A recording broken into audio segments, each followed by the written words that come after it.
नमस्कार, आवाज मीडियाच्या बातमीपत्रात आपलं स्वागत। मी सुनीता शिंदे। जे पाहिले तेच दाखवणाऱ्या प्रखर देयाने चालू घडामोडींचा आढावा घेण्यासाठी पाहूयात आजच्या हेडलाईन्स। कल्याण महोत्सव पुणे येथे मोठ्या प्रमाणात साजरा।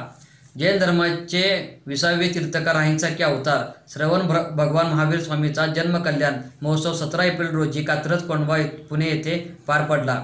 यावेळी शोभायात्रा काढण्यात आली। शांतीनाथजी जैन मंदिर ते साळवे गार्डन ते मनोद विद्यालय ते कात्रज कोंढवा रोड पर्यंत काढण्यात आली। या शोभायात्रेत जैन मंदिराचे ट्रस्टी सुनीलजी गुंदेंचा, प्रवीणजी चोरबळे, नगरसेवक पुणे व उद्योजक रसिकांचे नहार यांनी जैन धर्माचा ध्वज दाखवून शोभायात्रेस सुरुवात केली।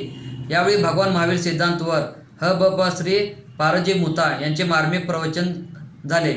यानंतर जैन श्रावक संघाचे अध्यक्ष अशोकजी मनोद, मानवजी सुराणा यांनी सामाजिक एकतेवर भाषण केले।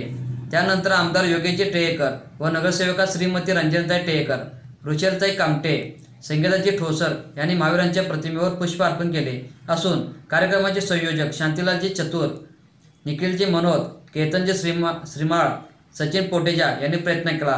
पुण्याहून आवाज मीडियासाठी क्रांतीलाल राका।